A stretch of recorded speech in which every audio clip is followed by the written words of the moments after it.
तो हमारा टॉपिक है ऑर्थोसिस और प्रोस्थेसिस।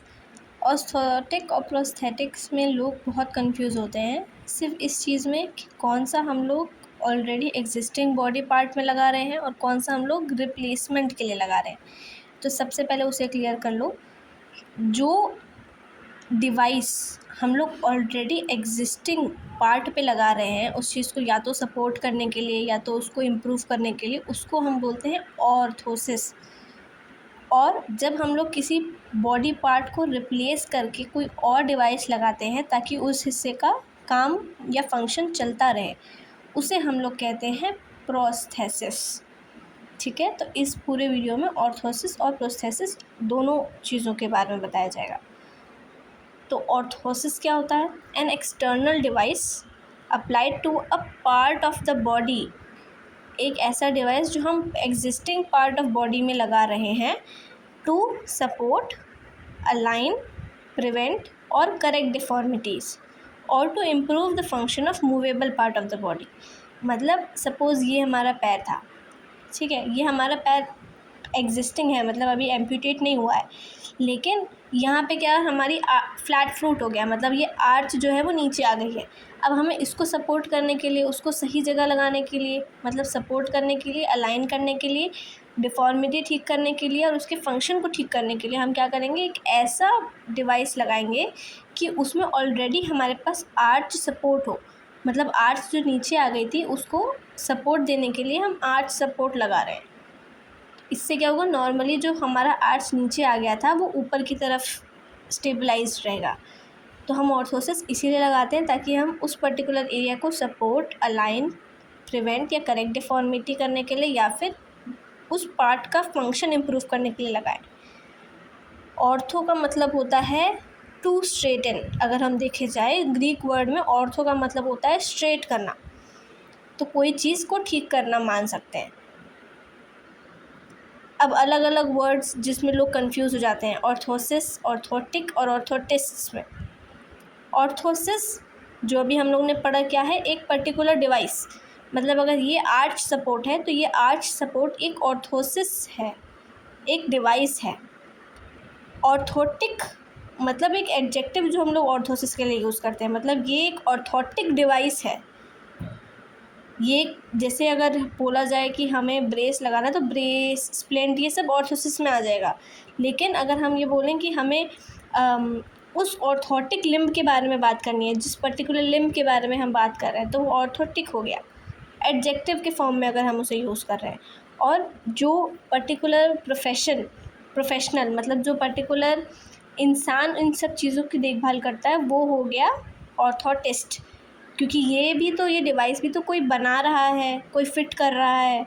जैसे कार्डियो के कार्डियोलॉजिस्ट होते हैं वैसे ऑर्थो के ऑर्थोटिस्ट हैं, डेंटल के डेंटिस्ट होते हैं वैसे ऑर्थोटिस्ट मतलब इस पर्टिकुलर डिवाइस को बनाने वाला या फिर उसको फिट करने वाला, वो है orthotist.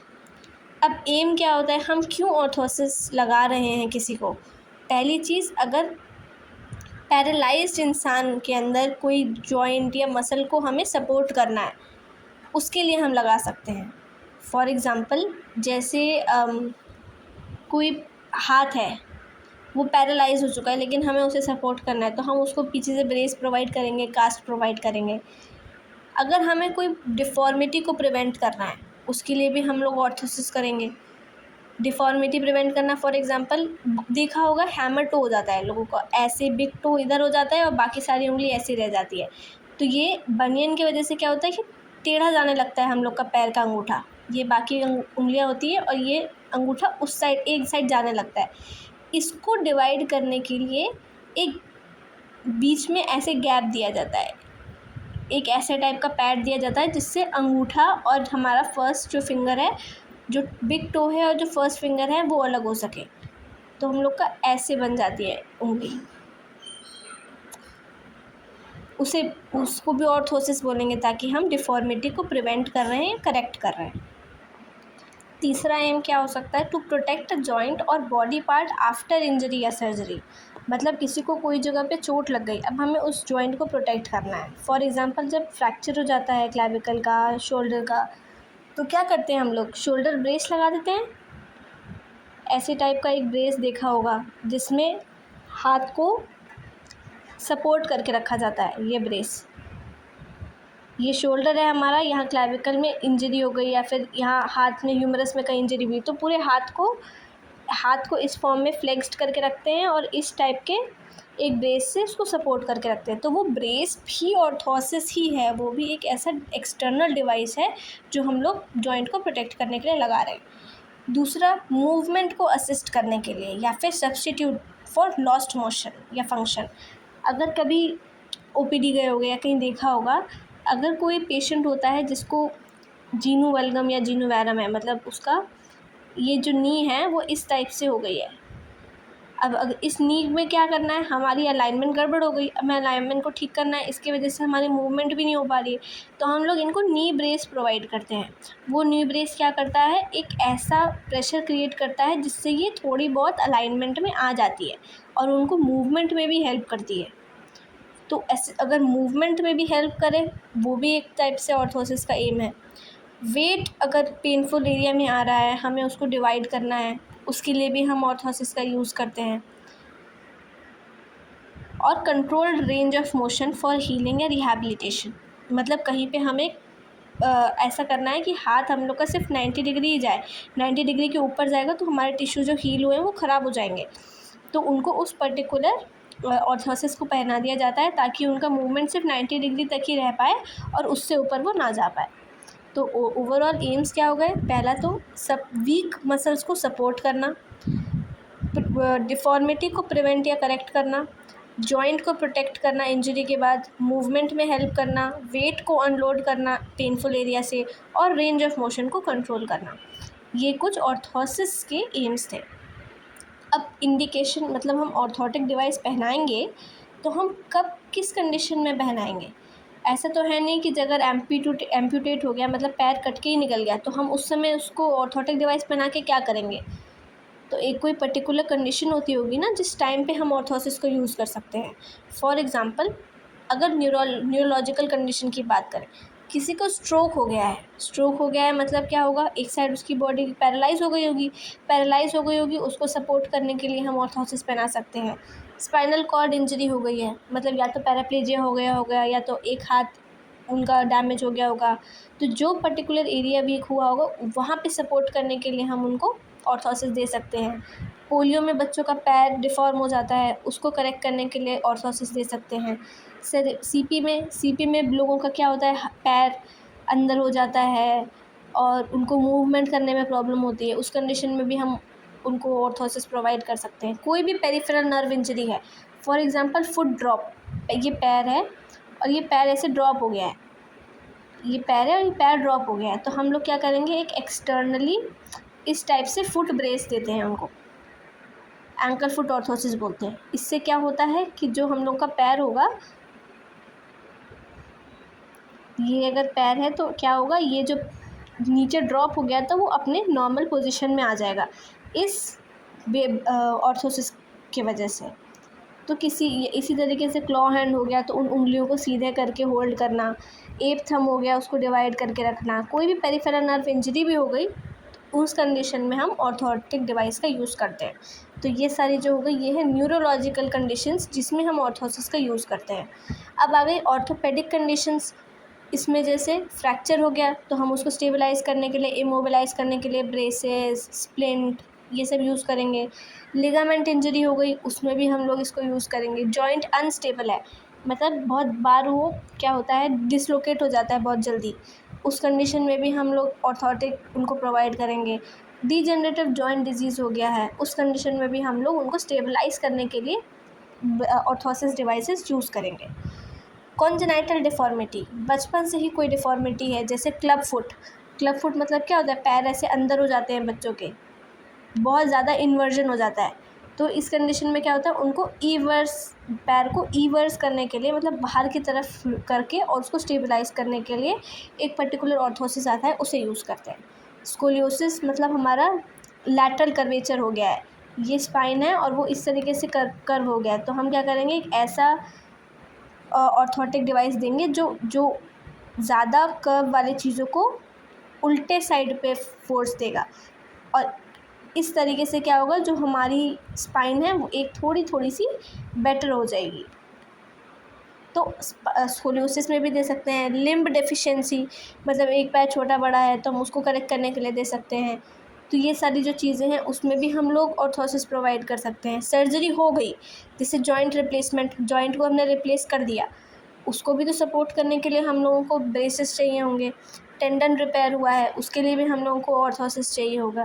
Pen relief, arthritis, plantar fasciitis, chronic low back pain, बहुत सारा लंबर सपोर्ट आता है। अगर गूगल में देखा होगा, वीडियोज़ में देखा होगा कि आर्च सपोर्ट मिलता है ऐसे करके चेयर में लगाने के लिए, ताकि हम लोग का जो बैक पेन है वो कम रहे। सर्वाइकल सपोर्ट्स आते हैं, अभी आगे जाके सबकी फ़ोटो दिखाएंगे। अभी बस हमें ये पता करना है कि किस कंडीशन में इंडिकेटेड है हमें ऑर्थोसिस यूज़ करने का। न्यूरोलॉजिकल कंडीशंस में भी है, ऑर्थोटिक कंडीशंस में भी है, कंजेनाइटल कंडीशंस में भी है, पोस्ट सर्जिकल कंडीशंस में भी है और पेनफुल कंडीशंस में भी है। ये था कंडीशंस। अब क्लासिफिकेशन, मतलब जो ऑर्थोटिक डिवाइसेस हैं उनको हम किस टाइप से क्लासीफाई करेंगे।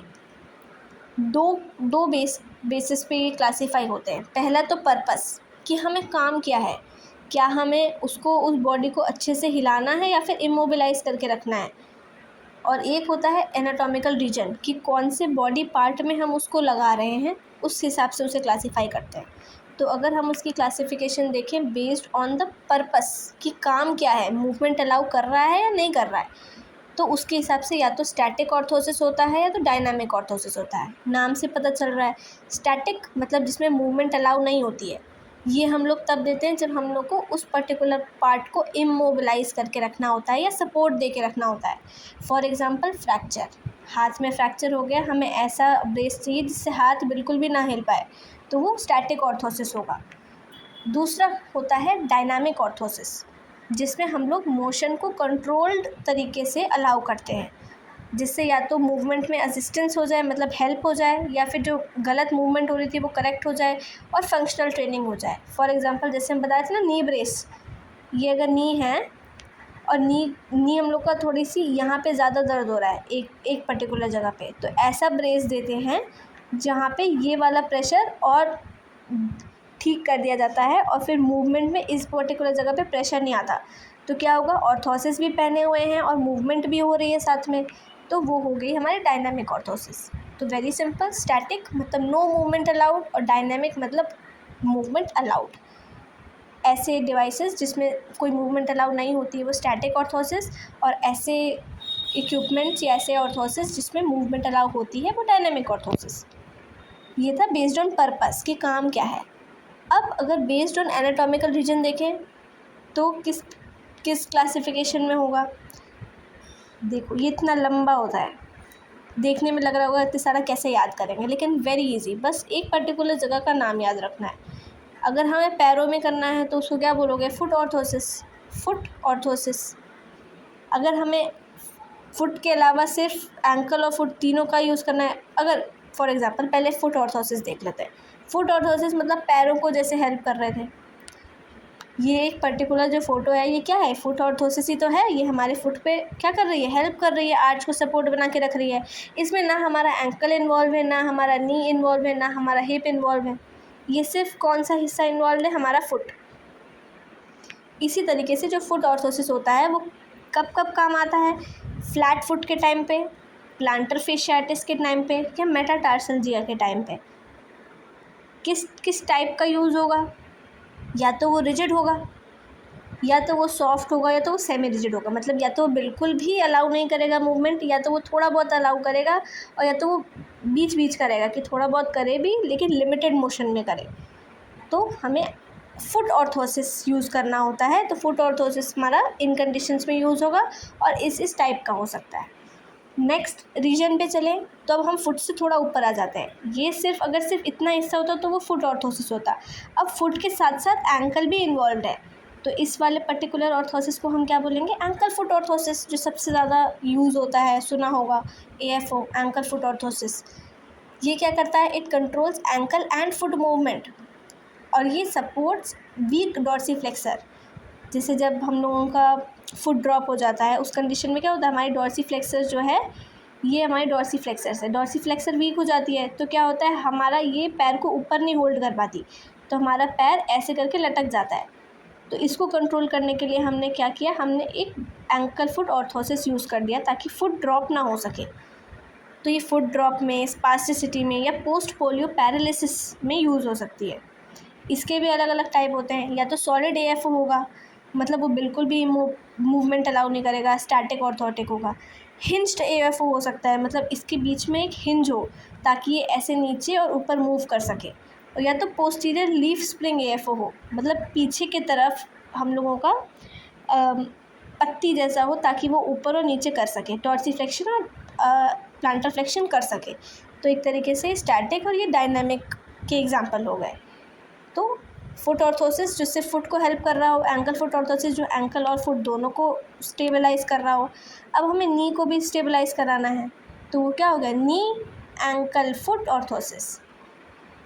ये नी इंस्टेबिलिटी या फिर एंकल फुट की वीकनेस में हेल्प करता है। किस कंडीशन में यूज़ कर सकते हैं, पोलियोमाइलाइटिस में, क्योंकि इस समय क्या होगा, हो सकता है पूरा पैर ही हमारा स्टेबलाइज वो वीक हो जाए, या फिर सॉफ्ट स्पाइनल कॉर्ड इंजरी की वजह से भी पैर की पैरालिसिस हो जाती है। सीवियर लिगामेंट की लैक्सिटी हो गई, उस कंडीशन में भी हम लोगों को नी एंकल फुट ऑर्थोसिस का यूज़ करना पड़ता है। ये हमारी फ़ोटो है नी एंकल फुट ऑर्थोसिस की। इसके अलावा hip ankle foot orthosis, hip knee ankle foot orthosis, मतलब हिप का भी है, नी का भी है और एंकल का भी है। Hip knee ankle foot orthosis ये उस कंडीशन में होता है जब हमारा पूरा पैराप्लेजिया हो। पैराप्लेजिया में क्या है, हमारा हिप भी तो काम नहीं करेगा, तो इस कंडीशन में क्या होगा, हम लोग पूरा हिप से लेके एंकल तक ऑर्थोसिस का यूज़ करेंगे। इसमें देखो, ये ऐसा नहीं है कि किसी का इतना पार्ट होना और ये यूज़ हो, ये इसके अंदर इंसान रहेगा, तो ये ऑलरेडी जो बॉडी है उसे सपोर्ट करने के लिए बना हुआ है। ठीक है, अब आ गया नी ऑर्थोसिस, सिर्फ नी। अगर नी के साथ एंकल फुट भी होता तो ये नी एंकल फुट ऑर्थोसिस हो जाता, लेकिन ये जो ब्रेस है, ये ब्रेस सिर्फ नी में लगा, इसलिए नी ऑर्थोसिस हो गया। यही वो ब्रेस है जिसको हम बोल रहे थे कि अर्थराइटिस में किसी को अगर जीनोवेल्गम जीनोवायरस ऐसा कुछ हो जाता है तो ये उतने प्रेशर को कंट्रोल करके रखता है। ठीक है, तो ये हो गया नी ऑर्थोसिस।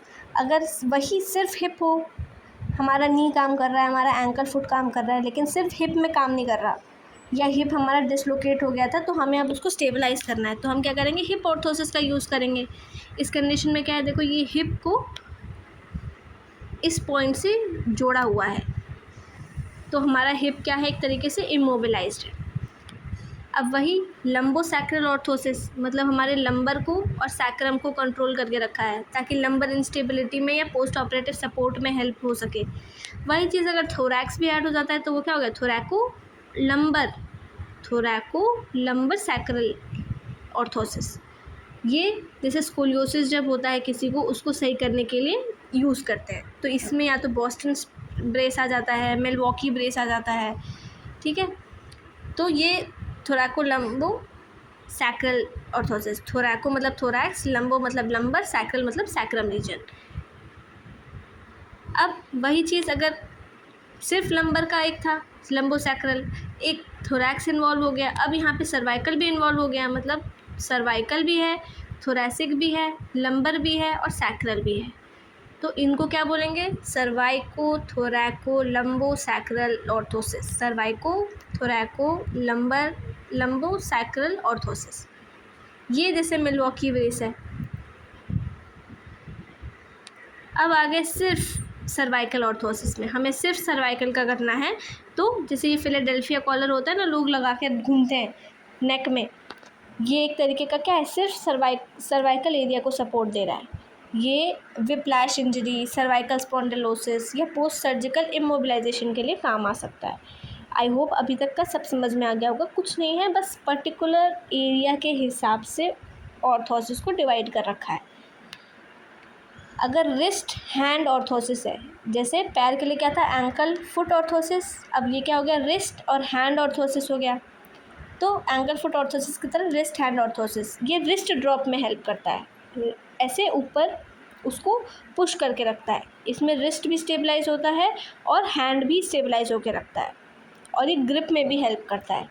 अगर इसी चीज़ में एल्बो भी इन्वॉल्व हो जाए तो क्या हो गया, एल्बो रिस्ट हैंड ऑर्थोसिस, जो एल्बो की पोजीशन को मेंटेन करता है ब्रेकियल प्लेक्सस की इंजरीज़ में।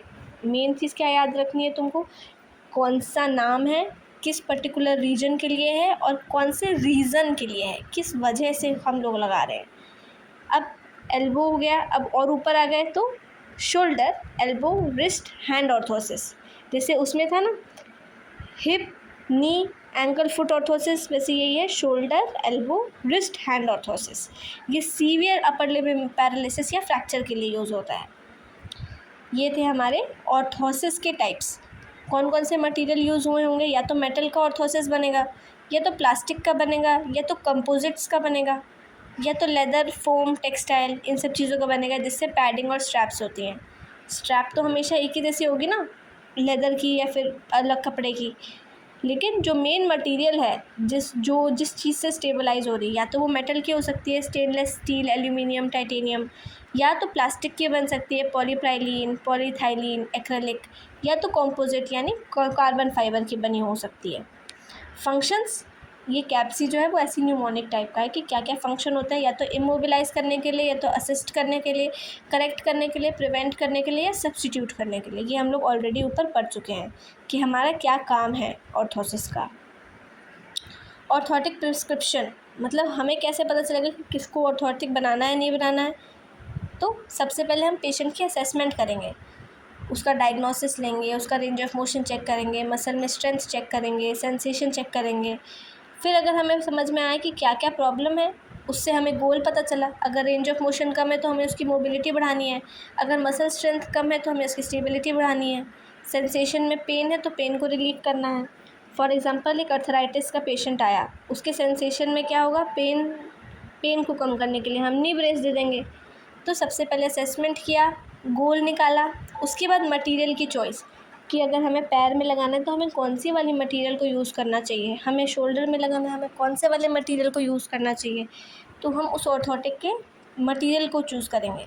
फिर ट्रायल फिटिंग, हमें अगर एक पर्सन का जो शोल्डर है वो दूसरे पर्सन के शोल्डर से अलग होता है, तो सबसे पहले इसकी मेजरमेंट करते हैं कि गर्थ क्या है, और फिर उस हिसाब से ट्रायल करके और फिर उनको देते हैं नया बना के। तो ट्रायल फिटिंग मतलब उनके कंफर्ट और उनके फंक्शन के हिसाब से उनकी इन्फॉर्मेशन ली जाती है और फिर उनको ऑर्थोटिक बना के दिया जाता है। जैसे ही उनको देंगे तो उनको ट्रेन करेंगे कि अगर ये ऑर्थोसिस है, ये ऐसे आपको नी को सपोर्ट करेगा, तो इसको पहने वो काम कैसे करेंगे, उसको उस चीज़ की भी ट्रेनिंग देनी होती है। तो ये जो ट्रेनिंग होती है वो सब ऑर्थोटिक प्रिस्क्रिप्शन से होती है। पहले आप असेस करोगे, फिर आप गोल निकालोगे, मटेरियल चूज़ करोगे, फिटिंग कराओगे और फिर ट्रेनिंग और फॉलोअप लोगे। कॉम्प्लिकेशन भी हो सकते हैं ऑर्थोसिस यूज़ करते टाइम। हो सकता है प्रेशर सोर डेवलप हो जाए क्योंकि फिटिंग अच्छे से नहीं हुई है। हो सकता है कि बहुत टाइम तक इमोबिलाइज रखने की वजह से जॉइंट स्टिफनेस हो जाए। हो सकता है मसल एट्रोफी हो जाए क्योंकि यूज़ नहीं कर रहे हैं हम लोग उस हाथ को। हो सकता है कि डिस्कम्फर्ट हो जाए। ये सब उनकी कॉम्प्लिकेशन होती है। अब हमें उसको साफ़ करके रखना होता है, तो एक गाइडलाइन होती है जिसको बोलते हैं डॉनिंग एंड डॉफिंग। ये प्रोस्थेटिक में भी काम आएगा। डॉनिंग एंड डॉफिंग क्या होता है, always wear a clean wrinkle free cotton sock और stock under the orthosis to prevent skin chafing. Skin होता है, स्किन में हम रगड़ रहा है कोई एक इक्विपमेंट बार बार, तो उससे क्या होता है, उस स्किन में चोट लग जाती है। उसको प्रिवेंट करने के लिए एक पतला कॉटन का सॉक्स पहना जाता है, उसको बोलते हैं डॉनिंग एंड डॉफिंग। और स्किन को हमेशा ऑर्थोटिक पहनने के पहले और बाद में चेक किया जाता है। हो सकता है उतारने के बाद वो हिस्सा ग्रीन पड़ जा रहा हो, या उतारने के बाद वो हिस्से में निशान पड़ जा रहे हों, इसलिए उस स्किन को इंस्पेक्ट करते हैं। जो स्ट्रैप होती है वो टाइट है या नहीं है वो चेक किया जाता है।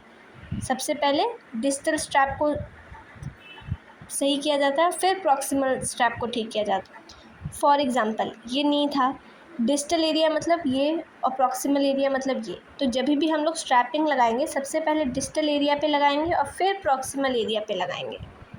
ये होता है हम लोग का सीक्वेंस, पहले डिस्टल स्ट्रैप और फिर प्रॉक्सिमल स्ट्रैप। ठीक।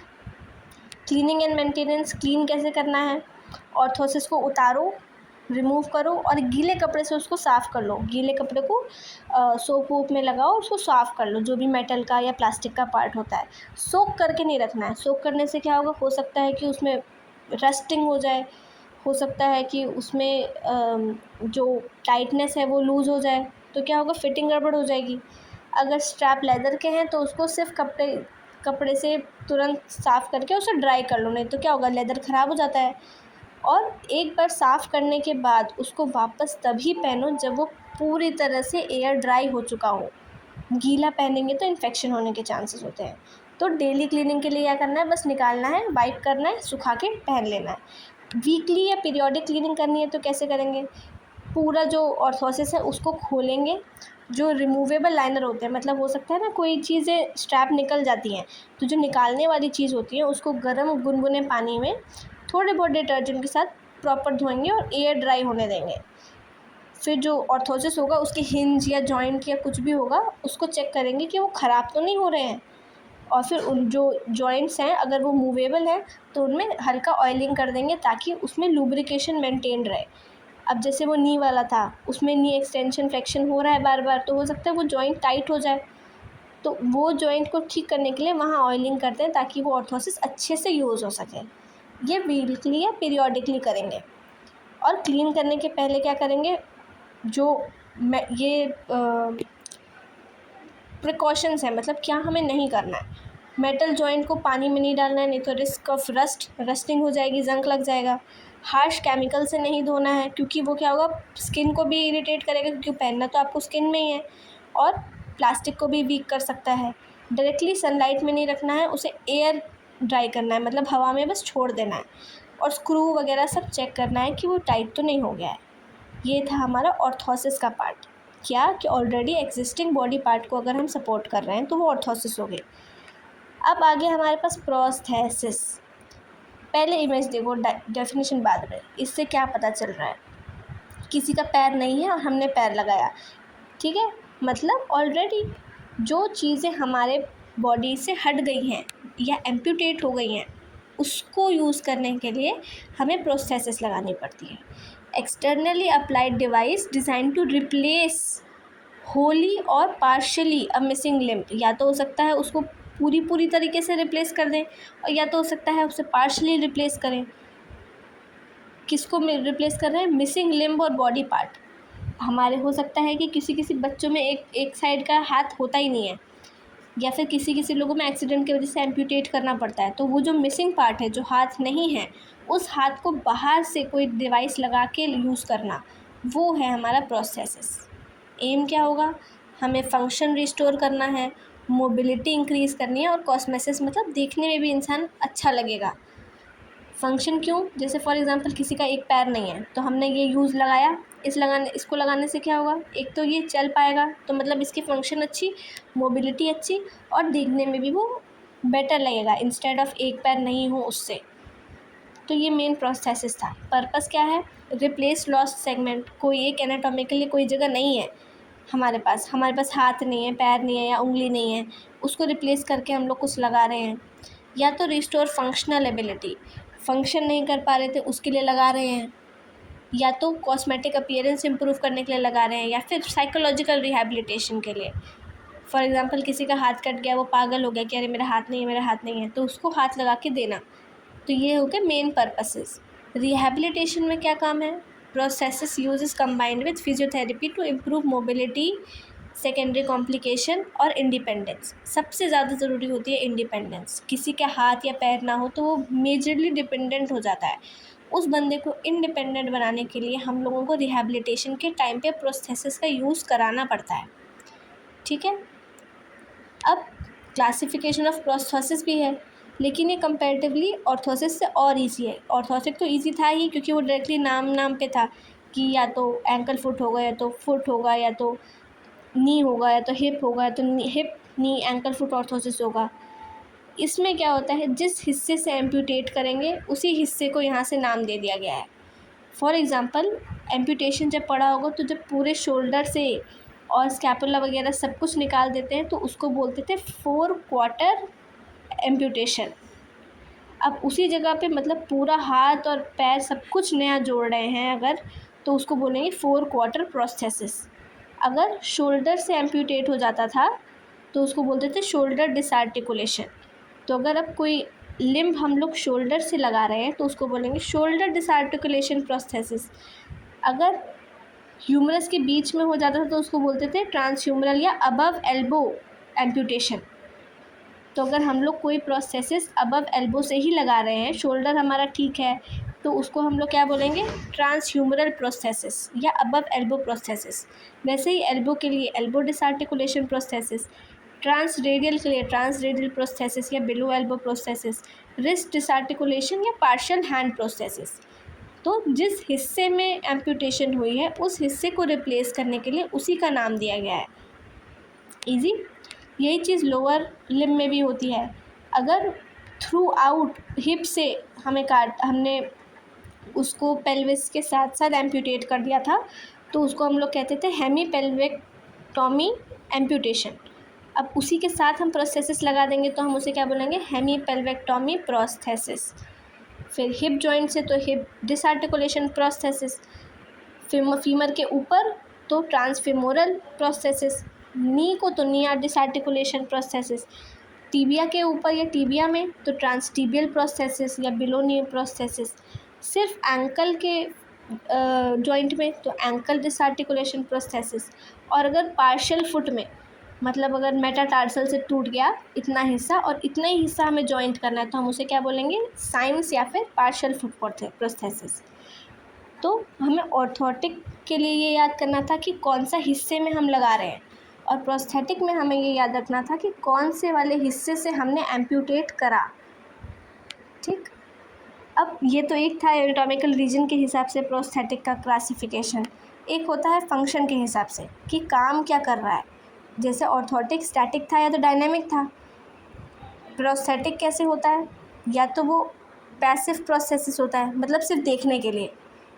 हाथ है, हाथ हम लोग का टूट गया था तो हमने पूरे हाथ को नकली लगा लिया, लेकिन वो नकली हाथ मुड़ेगा नहीं, वो सिर्फ ऐसे ही लंबा है देखने के लिए, तो वो पैसिव प्रोसेसिस होता है, सिर्फ कॉस्मेटिकली ठीक रहेगा, नॉन फंक्शनल।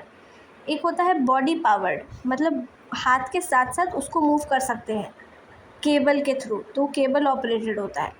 एक होता है एक्सटर्नली पावर्ड, मतलब उसमें इलेक्ट्रिकल होता है, जैसे रोबोट वगैरह नहीं होते कि हाथ हम लोगों का है, सपोज़ ये पूरा हाथ है, ये पैर है या तो, ठीक है, पैर अगर इतना हिस्सा प्रोस्थेसिस है और यहाँ पे इलेक्ट्रिकली वो लगा हुआ है तो ये इलेक्ट्रिसिटी के थ्रू भी आगे और पीछे रोबोट की तरह इतना हिस्सा मूव करेगा, तो वो हो गया externally powered prosthesis.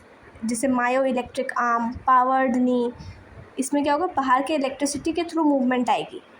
Body powered processes क्या था कि खुद के केबल लगे हैं अपने हाथ में और हाथ से ही हम उसको मूव कर रहे हैं।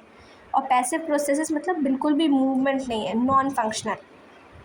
और एक होता है हाइब्रिड प्रोसेसेस, मतलब ये बॉडी पावर्ड और एक्सटर्नली पावर्ड दोनों का मिक्स होता है, कॉम्बिनेशन होता है। For example transhumeral prosthetic with myoelectric hand and cable elbow lock, मतलब टूटा तो हमारा ट्रांसह्यूमरल से है, मतलब यहाँ से हमारा नया प्रोस्थेटिक लगा, लेकिन उसमें से जो इतना हिस्सा था वो केबल इलेक्ट्रिकली था ऑपरेटेड, और बाकी का जो हिस्सा है वो केबल ऑपरेटेड है। तो मतलब मूव हम लोग कर सकते हैं इलेक्ट्रिसिटी के थ्रू, और बाकी जो हाथ है वो केबल ऑपरेटेड होगा। तो इस तरीके से क्या हो गया, दोनों का मिक्स हो गया, उसको हम लोग बोलेंगे हाइब्रिड प्रोसेसेस। इसके भी मटेरियल अलग अलग होते हैं, या तो वुडन होगा, या तो मेटालिक होगा, या तो अलग प्लास्टिक का होगा, या तो कंपोजिट मटेरियल का होगा, जैसे कार्बन फाइबर वगैरह। रैशनल मतलब हम उसे क्यों यूज़ करते हैं, क्या यूज़ है हमारा प्रोस्थेटिक लगाने का। सबसे पहले फंक्शनल इंडिपेंडेंस, क्योंकि उस पर्टिकुलर पैर या हाथ से हम लोग उस पर्टिकुलर फंक्शन को कर पाएंगे जो हम नहीं कर पाते थे पहले। किसी का पैर नहीं है तो वो कैसे चलेगा, एक पैर ऐसा है एक पैर पूरा है, तो या तो वो अपना केन लेके चले या तो वो किसी के सहारे चले। तो अगर हम उसमें क्या करेंगे, वो पर्टिकुलर पैर में एक प्रोस्थेटिक लगा दें तो ये क्या होगा, थोड़ा बहुत इंडिपेंडेंट हो जाएंगे, डिफ़ॉर्मिटी कम हो जाएगी, साइकोलॉजिकली वो ठीक हो जाएंगे। एनर्जी एफिशिएंसी मतलब हमारे एनर्जी नहीं लगेगी दूसरी जगहों की।